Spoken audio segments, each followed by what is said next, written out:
manipulation technique.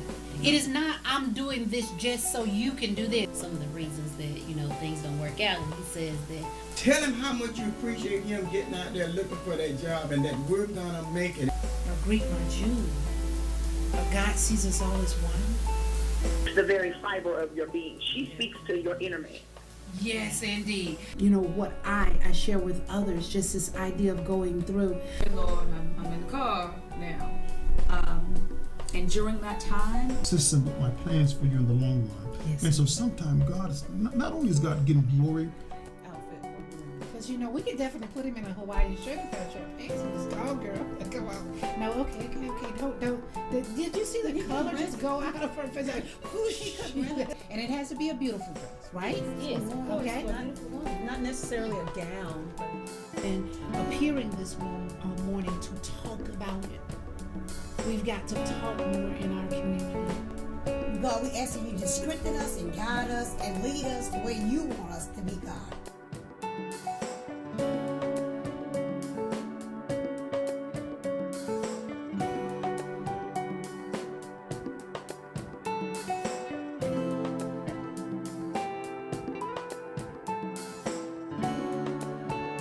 The morning after. We're that Christian-based radio television program that's dedicated to discussions about life and love and the way things ought to be. I am Minister Igola. I'm your host for the morning, and I'm delighted to be here today. We have a wonderful show planned for you. We're going to focus today on caregivers, and the title of the show is Beautiful Burdens. I have a wonderful group of people who are going to talk to you about caregiving from the personal perspective, having gone through, being in the midst of, and we're going to try to share with you just the journey, some of the resources, the experience, and what tools, what instruments are used in order to get through.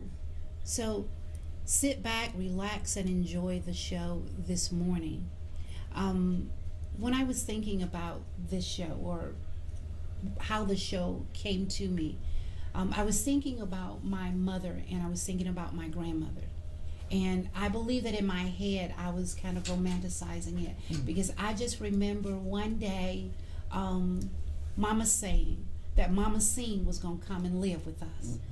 And we were project children, and I think we were in a 3-bedroom house already, and there were already 7 children. And then, of course, my mom being there. But my grandmother, my great-grandmother, she was 97 years old, and she was blind. And she had to have a space of her own in that 3-bedroom apartment. And I don't remember it being a terrible time. Mama Seen was coming to stay with us. Now, there were certain rules to Mama Seen being there. For instance, when it rained, everything in the house had to be quiet. And do not move while it was thundering. I remember that. I remember the stories that she used to tell, and I remember her favorite poem, and she used to say, she would sit there and she would recite it, and she said, it was her Easter speech. Now, I don't know how this was an Easter speech, but she'd say, I never will forget the day that we went to take a walk. We walked down by the riverside and kept up our talk. Now, he twisted up my apron string and folded it tight together. My, he said, it's harvest time, and it's a curious kind of weather.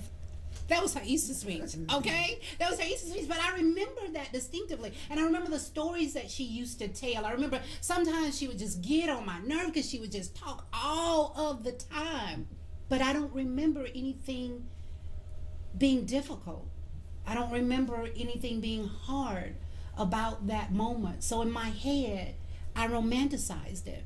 And when my mother passed away, I was resentful because my mom died when she was 64 years old. And I said, well, we didn't have an opportunity to care for her.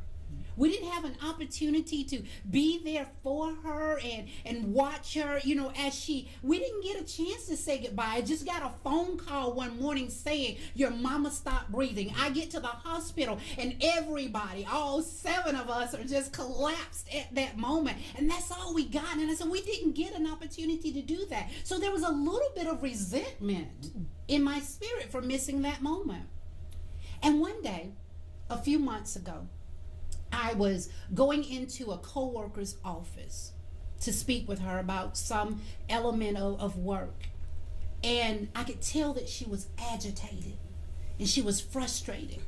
And I immediately, you know how we do on our jobs, when God tells us to, we flip the script and you go from employer, employee, whatever, to minister. You know, ministers, and you know, it's just automatic. We just go to that zone. And I was in that zone, and God began to minister to her through me.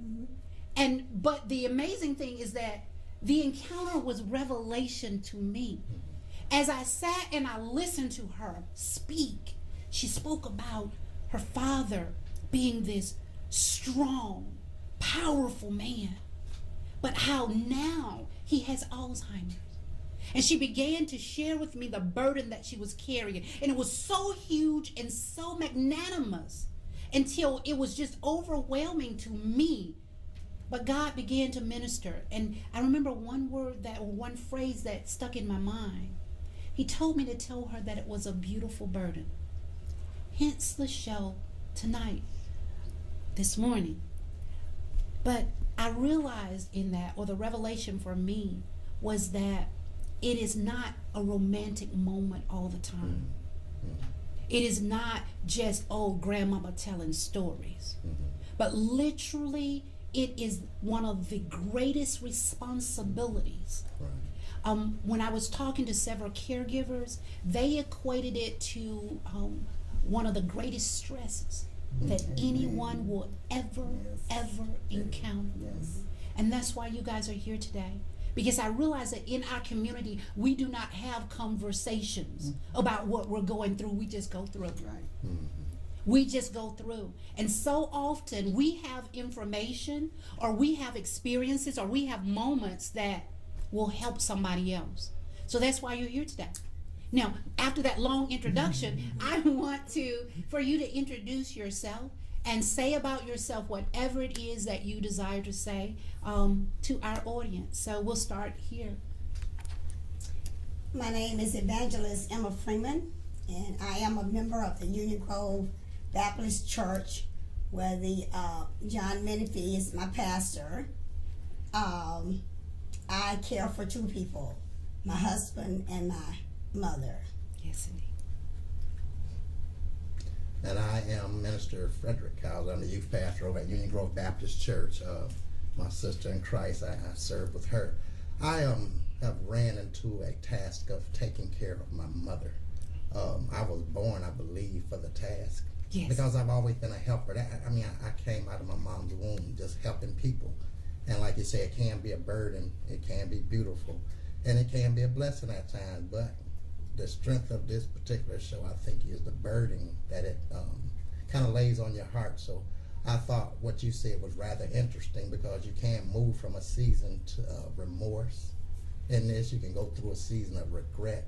And then when you get to that season of resentfulness, just not having that opportunity to spend time with your loved one, or even if you had that opportunity to spend time with your loved one, and you just can't handle that particular burden, there's a revelation in all of that, from the Lord. And so what I do is I basically, I don't so much tell people I'm a minister, and I don't so much act like a minister, but the revelation that I learned through the Bible, through the characters in the Bible who've dealt with this particular subject, I just act out what they do and try to understand that even if I don't have the strength to do what I'm doing, God's grace is sufficient in the moments of my weaknesses. And so that's where I get out of this particular burden. Yes, indeed. And we're going to ask, we want you to go into some of those, the characters that you spoke of. We want you to open up the revelations that God has given you in the moment, as you have been going through. So all of that, please feel free to bring whatever is in your spirit to the table. And yes, ma'am.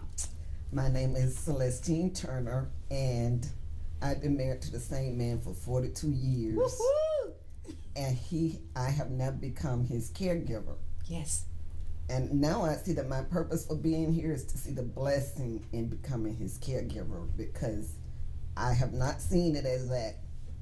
And so I believe this is partially for me a transformation of my mind from being a caregiver to just loving him and doing the best that I can to please God in this, because my mindset has been I didn't sign up for this. That's but right. I did. Amen. Yeah.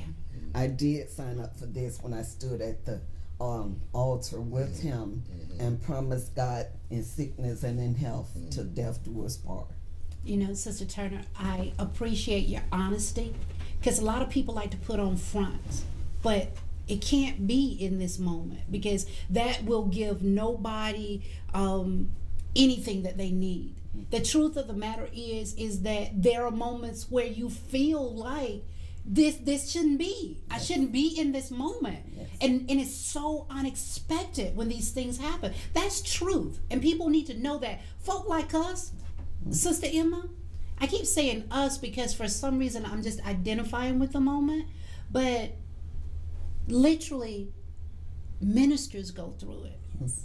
Folk who are in the church and ministers' wives, they go through it. It is not an easy task or responsibility. And yes, ma'am. Good morning. I'm Shelia Hill. I'm a member of Mount Ephraim Baptist Church. Reverend Dr. R.L. White is my pastor. And I also work with Sister Igola here. I'm a caregiver for my mom, who's in the moderate stages of Alzheimer's. And it's interesting, the word burden.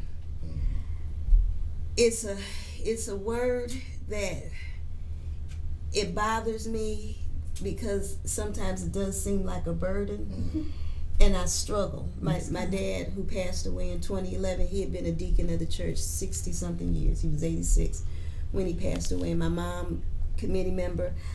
I talk to the Lord. I can't go out and say, okay, let's go to Philippians, or when I would come from church and I would call my dad after he got home. I said, Daddy, Dr. White talked about, and he could, of course, he'd been a deacon, so he could quote it. I said, explain it to me. But I talk to the Lord, especially since my mom has been with me since 2011, sometimes 20 or 30 times a day. And I guess I'm trying to get the understanding. I'm trying to get the understanding, and I guess I take care of my mom because I want it to be pleasing to God that I do this. And I want my dad to be proud of me that I'm doing this. But it's a hard thing.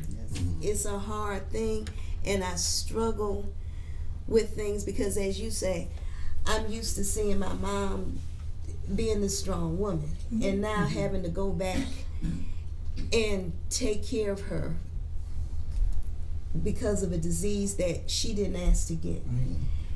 And the effect that it has not only on me, but on my husband and my daughter, and things that I'm discovering about my sister who doesn't want to help me take care of my mom. I'm going through some things, and that's even, real. That's even real. when I'm talking to the Lord and say, Lord, and then I go back and say, Lord, and it's real, y'all. It's real. Do you hear yourself as the other person is speaking? Yes. It is so real. Yes. But once again, as I said before, it's something that we just don't even talk about. Why? Because there's a guilt associated with it. You know what I mean? Somehow or another, you're not supposed to be feeling this way. At least that's what you tell yourself. That you're not supposed to be feeling this way. You're supposed to just sit as this joyous moment. You know what I mean? And so, oh yeah, this is what I'm doing. But we're going to take away all the guilt.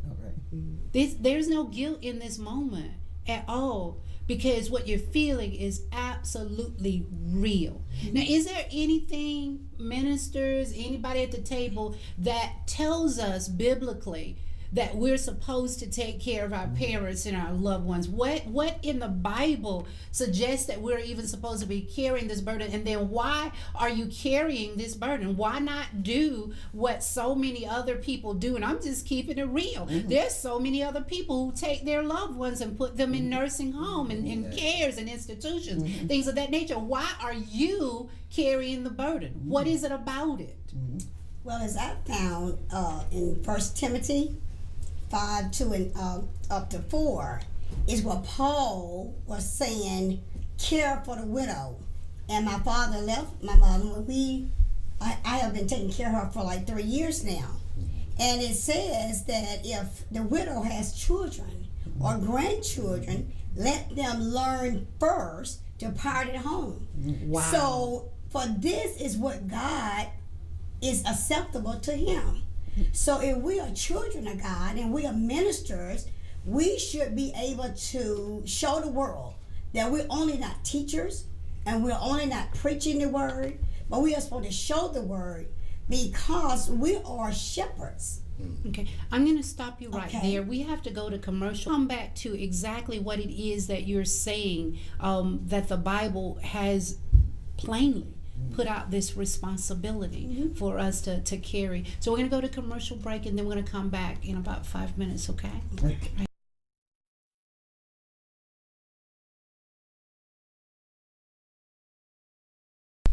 And welcome back to the Morning After. I have the pleasure this morning of talking with caregivers. We're talking about the beautiful burden of giving care to our loved ones, be it your husband or your mother or your father. And we were in the midst of searching to see if there was anything in the Word that dictates that we should be carrying this burden anyway. And Sister Emma was sharing with us, or Evangelist Emma was sharing with us what she found and why she's doing what she's doing. So if you just reiterate what you were saying. Okay, I was saying like if just because we are preachers, that doesn't mean that we're not going to be able to go through anything. And I feel like in 1 Timothy 5:3 and 4, it was speaking that as Paul was talking to us about the widow woman. And not only that we are preachers that preach the word or teach the word to the unsaved, is that we are to first take first priority at home. That's what I see. And the reason why I said it is because I've been married to my husband for 36 years. And now he has COPD and emphysema.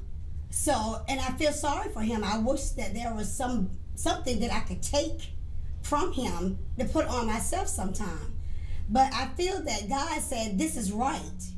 And if I'm going to be who God called me to be, and I want people to see the glory that God has on me, I have to first start at home. Wow. And then I went to First Peter, and Peter was telling me that if we are just people who God said we are, and that we are to be their guidance. We are the shepherd of those caregivers at this time. My mother has Alzheimer's, but she's not where she can't help herself, but she has Alzheimer's. So, but we are to protect them and guide them along the way and help them out. So as Peter taught, as we do this, then we'll have our inheritance in heaven. We'll have our riches, unsearchable riches. We also have a spiritual gift. And that's just not saying that I'm just going to do this because of the things that God has offered me. I'm going to do it because the word said it is right. One of the things that came to my mind is that in this cycle or this season, it's almost like you become the parent, and then they are the child again. And that for you, it is a natural progression of things that if my parent cared for me, it makes sense, it is fair, it is right, it is honorable that I then take care of them. But you moved on. We have a list of questions, but they are what they are. You moved on, and I've heard it repeatedly about the fact that you feel that it's your responsibility to do so. But you may have sisters and brothers, you may have nieces and nephews. And when I was talking to the young lady at my job, she said there were 19 people who her father helped to raise, yet none of those people were stepping up to the plate. Talk to us about that as best you can in that moment. Well, it's a difficult thing. My thing was with my sister. I felt, my sister still lives in Detroit because that's where I'm from. So my thing was, I'll take her part of the time, you take her part of the time. That way we share, neither one of us gets tired, gets burned out. My sister didn't want to do that. Oh, wow. And her thing was, well, if she comes back to Detroit, I'll put her in a home, and when you're ready to, and Mama's not to that stage where she needs to go into a home. Right. But it is a stressful, difficult thing to, especially working, trying to get her ready. And sometimes there are mornings when, at least with a 3 or 4 year old, you can, okay, look here, we got to get ready, let's go. And you can kind of maneuver. Sometimes she's 84. And that 84-year-old mind will come back and say, I'm the mother. I don't want to move that fast. I don't want to do that. And if she doesn't want to do it, she's not going to do it. Right. And it's hard because, okay, is it Mama just being difficult because she's 84 and she's saying, I'm grown? Or is that the Alzheimer's kicking in and saying, no? Wow. And you never know. I believe some of it is just part of who they are, because sometimes they can reflect and come back to themselves. And what we sometimes take lightly and get frustrated with them about is the fact that they frustrated. One of the things my mother get at me about is, boy, you came from me. And sometimes you act like you smarter than me. And then it was hard for me to yield to that, because Mama, you act like I ain't taking care of you. And see, Mama gets to the point where she want to tell me what to do, but don't quite know what she, talking about. And one of the big frustrations I had with my mother one day was, she don't want a wheelchair. She don't want to be disabled, and she don't want to be handicapped. But the point is, she is. And so what she wants me to do is put her on her walker, and they got a little seat on it, and I have to push her around and pull her around, and Mama weigh more than me. So what happens is I would do that, and the things start falling all apart, and then it makes me frustrated because I'm, Mama, you need a wheel. I don't want no, okay, but you need. And so the other day we had a conversation where they actually Medicaid, approved her having an electric. She rejected it, and then I got a little frustrated because I'm like, Mama, you forget. I understand you where you are, but you kind of forgetting about me. I'm the one got to get you around in and out of the car. Wow. Sometimes it takes 30 minutes to get my mother just up on her feet, because she's in agonizing pain. And so get her up on her feet, and then another 20 minutes to get her out of the apartment. So you're talking about a total life adjustment. Yes. Right, and then we hardly ever make the appointment on time because it takes so long to get to the car and out of the car and up here and do this. And so what happens is I get frustrated. Yes, indeed. You know what I'm saying? But what I've learned to do is not look at it from my perspective, but I have to get into her skin and look through her eyes and feel what she feels. Because you're saying that for her, she feels as though I was able, I was capable, I am, but now I'm limited. So there's a huge level of frustration for her that may even be greater than the level of frustration that you're dealing with. We talk about burden, but they don't want to be a burden, and that's their biggest frustration. Yet, because they don't want to be a burden, it's an even bigger burden. It's a heavier load, And then, just like everything everybody said, I'm touching on the same thing. But one thing, go back to the word. Yes. I found out all of those things happen. But every morning, when my mom started coming with me and down through the years, I have cried, Lord, help me to understand the dimension and the CPO. Help me, Lord. So as I cry, and you go back to Isaiah, it says, God loves a weeping wailing woman. So, and I feel like if I give all of my burdens and what I see, and they are frustrated because they can't help themselves. So me, I'm frustrated because I really can't help them no more than get stressed out. So what I started doing every morning, I look in the mirror and I cry and I go, Lord. He said, that's not none of you. I put this on you to show my glory on you. So what I want you to do is continue to take care of my people. until I say so. So that's how I got delivered. I got delivered because I could talk about this and I get emotional, and then the family members, they really don't see what you're going through.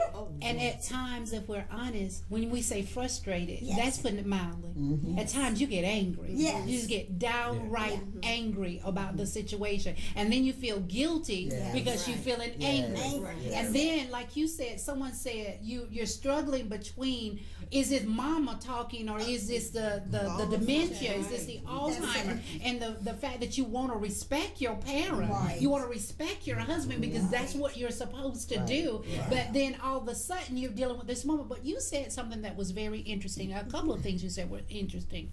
One is that when you stand in the mirror and you begin to cry out, letting us know that this is about your parent and about your husband, but it's far deeper than that. It's a growth moment for you because you said the revelation and the deliverance came to you as you were standing looking in the mirror, that this is the thorn in the flesh. And I know I'm using words like burden and thorn in the flesh, but not in a negative way, because you know sometimes, and I want to get to the biggest burden bearer that we know at some point in time, who did not see the burden that he was carrying, you know, as something that was terrible, but a burden it was. But you said first that it was because it was your revelation that this is about your growth, that this is God's grace to you. And here's an interesting thing. I want to explain the burden moment. A friend of mine was talking one show, and she has lupus, and she was talking about her lupus and things of that nature, which she jokingly called Lulu. She said, "Oh, Lulu came and got me that morning," and things of that nature. And when she broke it down, she told me, she says, "But I thank God for my lupus." And I'm like, what in the world? How can you thank God for your lupus? And she told me this. She says, "My lupus is God's grace." Come on. She said, God knew that I would literally work myself into an early grave. He also knew that he wanted me to go in a particular direction of my life. And when I get out of order, my lupus kicks in. And that's God's way of reeling me back in and getting me where he wants me to be. So this literally is my beautiful burden. Yes, indeed. Hence that is part where the phrasing came from. Guys, we have to go to another commercial break. But when we come back, I want to address another thing you said about the revelation of self, but then you said something else that we need to look at. Right? So we're going to go to commercial break.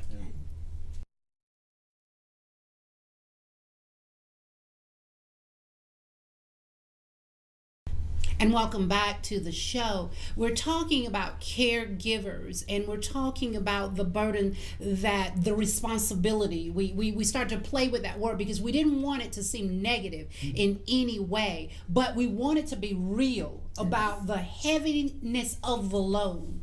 And sister, as you were talking, and you were talking about the revelation, and we're gonna talk about that, but then I want to talk about the spirit as well. But you were talking about the revelation about self and the fact that you realized that this was part of your growth. Now, have either of you experienced that as well, that God is working on you in this moment? Oh yes, definitely. Yes, definitely. I'll say that part of my revelation occurred at Union Grove. Because my fear was that I would turn away from God because he placed me, or this burden on me. And I've seen so many times that people turn from God. Yes, indeed. Because of that situation. And that was my cry out. God, please don't let me turn away from you while I'm going through this, because if I turn away from you while I'm going through this, there's absolutely no hope and I won't make it through. Yes, indeed. But in a year span, I have made it through by the grace of God. And it was like you said, sometimes you have to see the blessing when you thought there was no blessing. Exactly. We went to the Shepherd Center. There was a wake up. That was of God saying, okay, you thought you had it tough, but you ain't seeing nothing. Wow. Because you walk in there and some of these people cannot even move their chair without blowing through a tube. Wow. And so then I can say, thank you, Lord. He's walking on a walker. Yes, indeed. That's what I'm saying. I appreciate the walker. Just that person being there. I can appreciate him being able to stand on a walker when some of these people can't move their hands. Yes, indeed. You know, they can't move their head. and they're completely at the mercy of someone else to take care of their absolutely every need. Wow. But the one thing they do have is the breath that God gave them. Exactly. So that they still are alive and they have smiles on their faces. Wow. So God can show you how He's blessing you and taking care of you and encouraging you. And especially when you go into the house of worship and a song is sang, you know, that encourages you. Yes, indeed. It's like when they'll say, somehow I made it. Yes, indeed. It wasn't by my strength or my power, but it was all because of God. Yes, indeed. Those moments where you get those nuggets. You know? Yes, indeed. Now let's give a shout out to Minister Ellery Freeman, who does that all of the time. Amen. That somehow or another, and I always tell him on the side how much his ministry, his music ministry, blesses me, because it happens to me all of the time. I'll go in there and God will minister to me through the song, and I'm like, that's what I needed. Right. It's like I just start Absolutely. eating, Yes. you know, that song until I'm full, just through the song alone. That's right. Because at times your heart be hard. Yes. You know what I'm saying? Yes. You don't walk, like I tell people, I don't go to church and have a Psalm 100, you know, episode every time I walk in there. I'm serious, but again, I'm human. Yes. Right? And there's a divinity and a humanity side of me, and most of the time I'm dealing with humanity, because where I get my strength from is from the Lord, for that I can demonstrate my divinity. Yes. Now I remember exactly what she talked about. It was a day I sat in the pulpit, and I kind of got wind of what Sister Turner was going through. All of a sudden, she teared up. And I began to tear up because I had gotten wind of, I'm not very fond of her son, one of them is a minister, but I kind of got wind of what she was going through, and she jumped up out of her seat and started dancing, and she ran around the church out of all the stuff she was going through. And I said, son, it's a shame that you can be sitting right next door to your neighbor and they don't know nothing you're going through, and they can't praise God, but here this woman is going through all it of this, and praising she's God. running around the church, right? And then, you know, she's saying some very powerful stuff, because when you start talking about taking a vow, when you're married to somebody, to death do you part, and goodness, all of those vows mean something, but we're going to walk through that when you find yourself having to be challenged by one of the vows, because they're not just words. It's not always for better. Y'all saying it's not always for better, that it actually gets worse. That's why you can say in that moment, he's still working on me. That's Wow. right. Because the old vows are biblical when you take vows. And so what I like what she said was that, you know, if you look in the Bible, nobody can understand the mystery of human suffering. Nobody. And a lot of times, a person that's suffering don't deserve it, but it's other people that do. And you scratch your head like, why is it that this? My mother definitely don't deserve what she's going through, and there's another person that do. And so I do. I wrestle with that. And this person had And a that's real. confrontation one That day is in my real. driveway because he was complaining about this and this and that. And Lord knows I lost my divinity. And we had a big dispute about, you know, what he was talking about, and I'm like, you the cause of some of the condition that she in, and so we got to a big dispute, and I felt bad. Okay, and then one thing I want you to look at it. You remember Job, right? I remember. How much did he lose? Job Everything. lost everything. Yes. In the first round, the possessions. The second round, his health. But don't nobody never look at this. Right. Job lost all of this stuff. But then nobody look at what his wife lost. And so we condemn her, and we Yes, curse her, indeed. and we hold her, and we put her in the hall of that's shame. so deep. I'm so sorry. That is so Yes, deep. yes. Don't That's look at right. what she I lost. tell She you. lost all of her stuff. Yes, she Her did. fame. She lost her children. Out of her womb, God blessed her with 10 children. Yes. And then she sitting up here and lost 10 children. Everything she owned. Now she got to be a caretaker and a caregiver. Come on. You know why? Because Job sitting by the fire, scraping at his bones and flesh, and maybe he was having a worship. Talking about But for see, women. the Did he other say, "For thing- God I live, for God I die"? He said, "For God I live, for God I die." She want to say that's what Now she watch said. this, watch Curse. this, watch this, watch Oh, this. go ahead, please. I'm Now, sorry. when she says, why don't you curse God and die? Are those not the same words that God and Satan had a conversation about? She spoke the very first words that. Now, did that mean she didn't care for him? That means she didn't love her husband? No. Who could say that she was not sitting there looking at this guy and all of this pain and all this? The word curse God contextually in that verse means to give up on God. Why don't you give up? She got tired of looking at him go through all of this. That's what you And were she talking said, about. Now, either you're gonna get to a point where I feel like divorcing this cat because hey, I don't know, or then you're gonna get to a point where you know what, I just wish he would die because I don't want this person to suffer the way they suffering. But you got a seat of a human emotions, her emotion, he emotions, whatever you want to call them. We don't never look at that, so we busy pointing the finger at, and then where's the people that was helping her? Job had friends. That's right. So we got to be careful when we. And you know she had brothers and sisters. You know that. And then Job had family too. By the end of the thing, he's talking about Job's family. And his brothers and sisters came and sat at him, and they ate and did that. Where were they when Job was going through all of this? Wow. And where was her friends? See, we keep doing things, and we don't really look at it. If I was in her shoe situation, and so when she did what she did, I was thinking about all of that, and I was saying, don't nobody know what somebody else going through, but then we judge this person. And so the beauty of that burden is God blessed her womb 10 more times with 10 more children. And this is the same woman that we kick out of the hall of faith and put her in the hall of shame. And then we turn around and say she wasn't a Proverb 31 woman when nowhere in the Bible. Does she it say had to that? be because of Job's character and his integrity. He had to be married to a good mother, a good wife, and she had to worship with him. Her name is only mentioned 3 times, and she don't even have a name. And I think God was pointing at us saying, stop judging people and stop being so critical of people. I know what I'm doing. I got this. And so that's what happens when we don't understand the mystery of human suffering. Y'all better hold my Wow. Y'all Yes, better get to indeed. move because I have had the Mrs. Job moment. Yes, indeed. When I have said I'm not mad at Miss Job. Because just like Job was suffering, she was suffering all the more. Wow. Taking care of him. Right.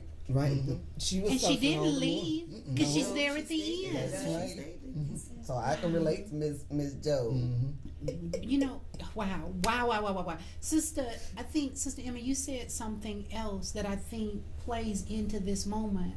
You began to talk about, you said, I didn't know, and I think maybe a couple of people mentioned it. You said, I didn't know whether it was the COPD or the Alzheimer's.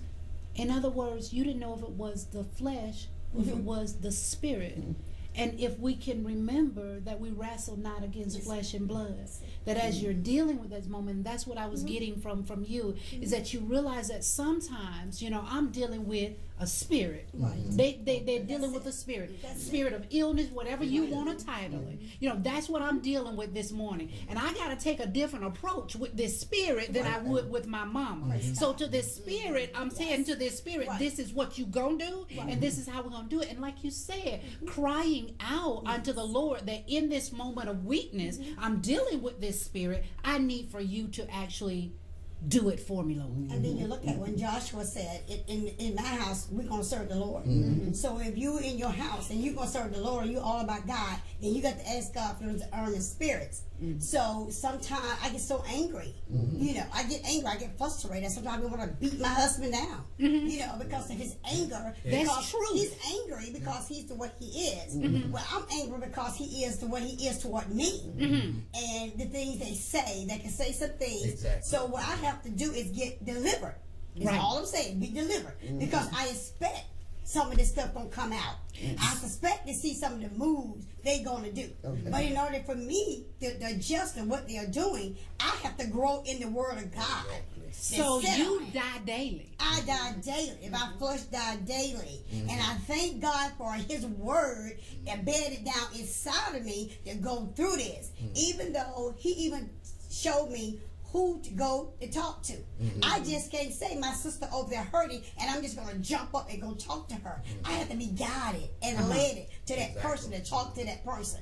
So we have to watch and be dismayed to what God is doing in our lives, because we can move ourselves because we're upset and frustrated. But if we in the Spirit of God, God gonna send you some peace and some comfort and an encouragement from that loved one that really cares about you. Some people just want to know your business. They don't want to know what I can do to help you.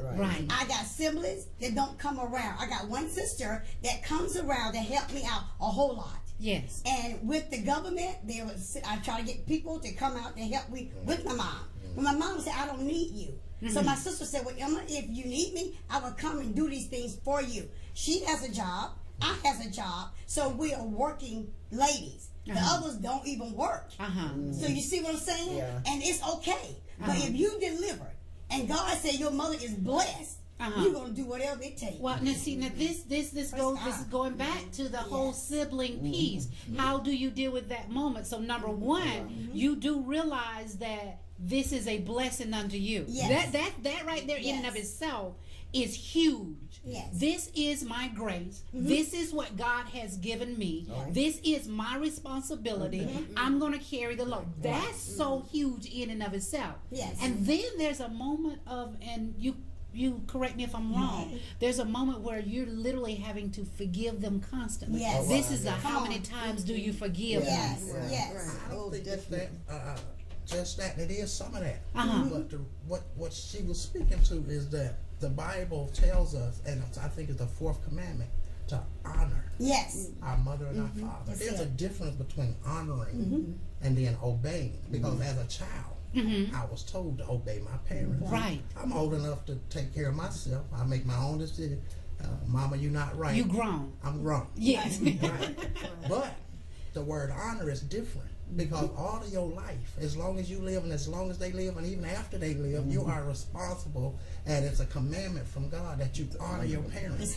One of the ways you honor your parents is being there for them, taking care of them. Like I said, it goes past caregiving because you run out of strength to give, and sometimes you don't have nothing else to give. But then you got to become a caretaker. Now my struggle is I got my own stuff to take care of. I ain't got no help. And now I got to take care of your bills, make your appointments, that's like Sister Freeman said. Sometimes you got to look yourself in the mirror and say, are you doing this for God? Are you doing it for your mom? Are you doing it to get credit? Or, you know, sometimes you ask yourself those questions, but if God is in you, you're not doing nothing no way. It's Him doing it. And so we leave ourselves, and the Bible talks about being able to look in the mirror, and a foolish man will walk away and forget what he looked like. And like I said, I don't look at me. I have to look. Mama can say some stuff. And one time Mama said something so mean to me, I stopped speaking to her for 3 days. I know me. Right?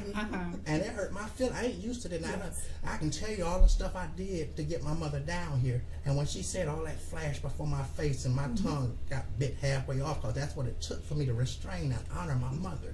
For me to understand what she was saying or where she was coming, it took me 3 days. I prayed, I talked to my pastor, and I still wasn't well. Sometimes you got to have a place where you can go. Yes, and indeed. you look at Jesus. Jesus had a place. He would go up into the Always mountain. escaping. Moses Yes, had a place. indeed. Joshua had a place. Jacob had a place. You got to get to a place where there's nobody to rely on but God. We'll be right back.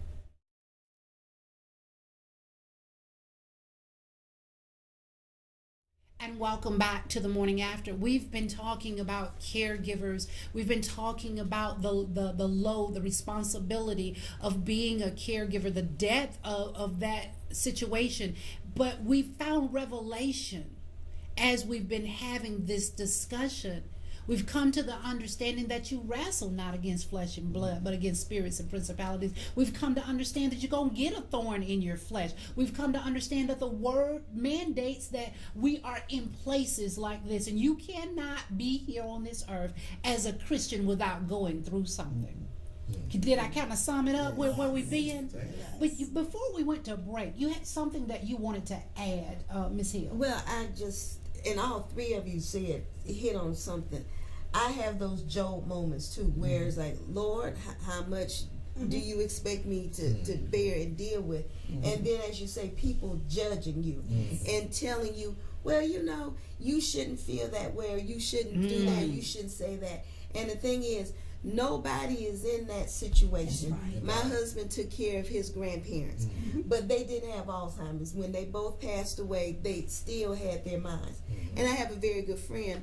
Her mom passed away of cancer, but I tell them, you don't know the struggle I go through with my mother every day. And it aggravates me when people judge me and say, oh, you shouldn't think this, or you should, or, you know, it'll be okay, or just go take. Sometimes you can't take a break. As you say, go to that secret place. I have had moments where my mom is just it's one of those days, and she's not going to listen to me, she's not going to do, and I just fall down on the floor and say, Lord, take me, bring me home with you and Daddy. Because it gets to be a point where I just don't think I can take this anymore. And it's hard because I said, Lord, you said come to you. One of the favorite things my dad would always say, I look to the hills from whence my help comes. And sometimes I'm like, Lord, I'm looking. Come on, where help. is my help? You said, ask you, and you would send it. I said, I'm waiting. I'm waiting, Lord, because I'm trying to do what I think you want me to do. I'm trying to honor my mother. And as you say, because my husband said that one time, he said, well, Sheila, who said how long you're supposed to take care of a parent? I said, but if the parent needs you, you got to take care of them until the Lord takes either you or them, especially if they can't take care of themselves. But people are judging, and you sitting there and you talking, like I said, I talk to the Lord, like, oh my goodness, and I feel bad because I feel like I shouldn't be. I said, this way. Come on. Come on. Yes, you should. That's my mother. And then when my sister calls and she says stupid stuff. And then I got to sit there. And I got to say, Lord, I'm looking. Where's my help? Where are you? Where are you? And I love footprints. I love that I have it up in my house because I always think, I said, okay, there's that one set of footprints because the Lord must be carrying. And I guess he said, Sheila, look, I'm carrying you now. I mean, because it's so hard. It is. It's hard. It is. And I get angry. And it hurts. And I get angry because I just feel like it's not fair. Right. Come on. But I'm trying to do the right thing. Yes. And I'm trying to hold on like Job. I'm trying to hold on. And it's like, okay, Lord, I know you only going to give me what you know I can handle. And sometimes I don't feel like I'm passing the test. I know that's Sometimes I feel like our students, I feel like I'm failing real bad because I don't feel like I should be angry. But who else does Mama have but me? And then you think, well, that's why the Lord put it in with you, Sheila, because He knows she was going to be okay with And me. He knows who you are. But He knows what you can bear, and it's far more than we know that we can Hold bear. the music, when we- right? It gets hard, but you all three of you touched on anger and frustration and trying to hold your tongue and people judging you. And it's like you come over here and sit with her and take 30 minutes for her to take one pill and she's spitting it back out. And you come over here and then on the other side you have some of my daughter come home and say, Granny, take the medicine. And she'll take them one to oh my God. Oh, don't that feel bad. That's something that I can't deal with. And then they look at you like, well, if you were doing it, or if you were nicer, you wouldn't speak to her that way. Exactly where Yes, I'm at. indeed. Don't let somebody else do something. They get all the credit. Yes. I'm over there every day. I'm picking up diapers. I'm changing sheets. I'm wiping. I'm there. And Rodney came over and swapped me. But he swept the floor. I get that too. And it hurts. You know, here's the thing. Here's the thing. As a person looking in on your experience, the one thing that I want to, I guess, give you is that I have never known God to respond to me when I am not operating in truth. All right. And the truth is exactly what it is that you're saying. So the guilt should dissipate, because the fact of the matter is, Lord, as you said, I am here and I am crying out to you. And this is my truth. My truth is that my brother is not there. My sister is not there. The truth is that these people are looking at me and ridiculing me. Isn't that what we've read time and time again throughout the Bible? When you say, Lord, Jeremiah. I remember Jeremiah literally got to a point where God had told him to go into the village or wherever he told him to go into.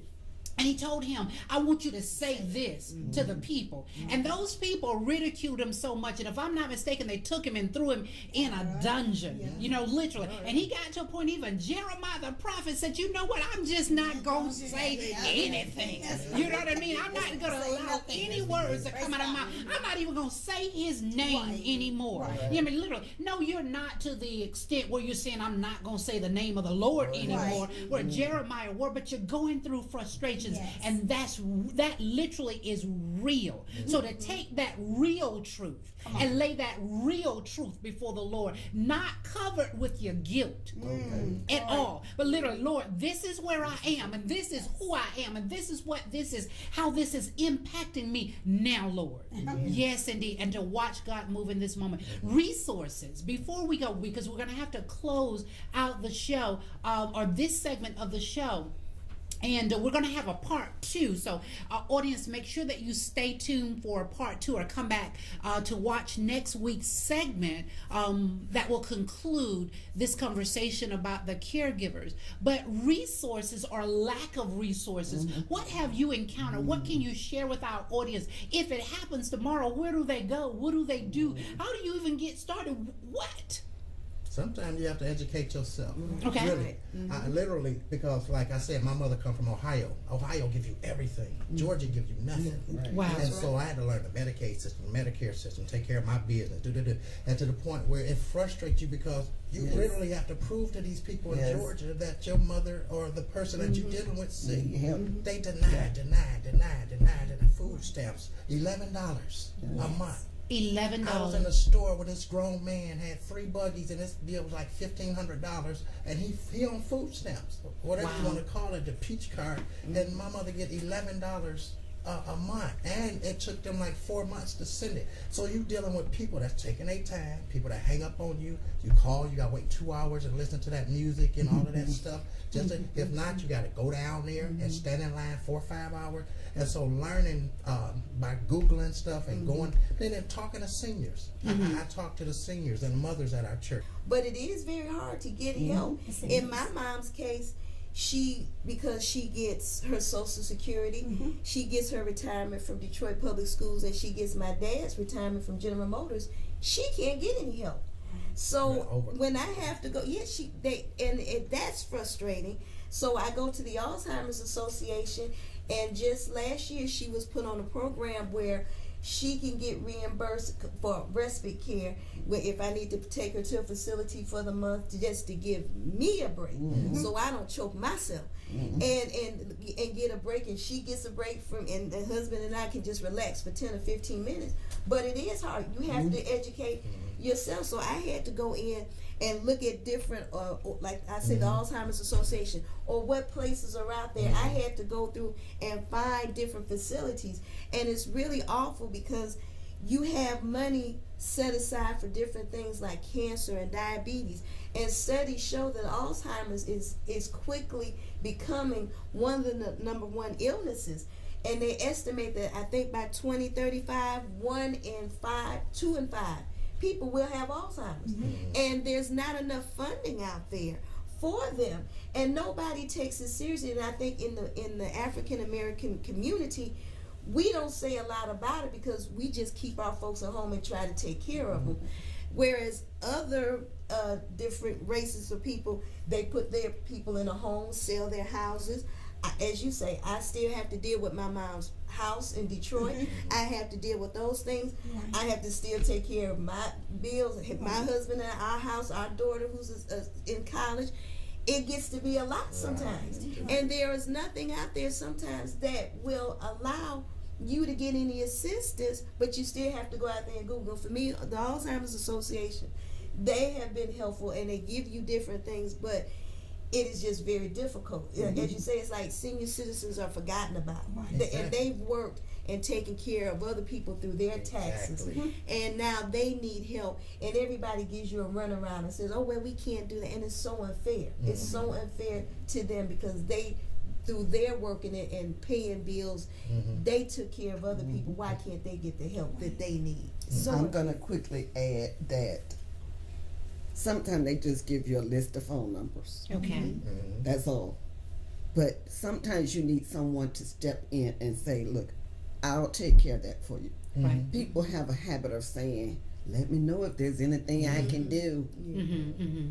Yes, indeed. You know there's something you can do. Right. Just do it. Right. You know, it's interesting because through my reading and through my research, as I've tried to acquaint myself with this, that was actually one of the when I would go to the discussion forums and listen to people as they were, the caregivers, as they were talking about their experiences, and they were encountering people who were saying the exact same thing. Mm-hmm. One particular lady said what she did was she went ahead and made a list. She just went and made a list, all of the things, everything from picking up mama's depends to sitting with her on Monday while I go and get my hair done or whatever, the whole list, and literally call all those folks together. Or waiting into a family gathering and say, guys, this is what I need. Now, who's going to take responsibility for this? And who's going to take responsibility for that? And she was saying that, yeah, sometimes they don't do it, but every once in a while you have some people who will step up to the plate and who will follow through. But that we can't be martyrs in this moment and say it's just all on us, because literally you're going to have to reach out and you're going to have to grab, as you were saying, grab some help, to the point that even with relatives, they were suggesting that with relatives, you sit around, you make a schedule, especially of brothers and sisters and children. You make a schedule and say, I need you to show up on this day at this point in time. And they say, well, I got a job to go to and I got to do this, that, or the other. Oh, I understand that, and I have a job as well, but mama needs you this point in time to this point in time. And we've done it. And I think one of the things, I don't know which one of you guys was saying that you try to put a schedule together with your, we do that, and they do not follow through. Last 3 weeks, I just took a break. I didn't tell nobody. I was about to have a nervous breakdown. And I didn't tell nobody. I just kind of eased out of the situation. And mama complained a little bit about Frederick not being around. And like I said, because I know the spirit of my brothers and sisters, competitiveness. One of them stepped up. Oh, he driving mama all around. Until he ran out the street. And I didn't hear from him when she said it. You know, right? He ain't been over here. I keep using his, I don't mean to, but he hadn't been over here. And then I stepped back in, because sometimes, even if they ask you and you can't do it, they gonna find another way, or somebody gonna do, like you said, step up to the plate. But the motives and intentions of you doing got to be pure and right. You know, it's interesting because I want to just say to you guys that you are beautiful in what you're doing. To have the courage to step up to the plate, to go through in moments where you feel like you don't even have enough strength to go through. But I know that in your spirit, in the back of your mind, whether you've consciously thought about it or not, you're reminded of the ultimate burden bearer. You know, the ultimate person who carried the beautiful burden.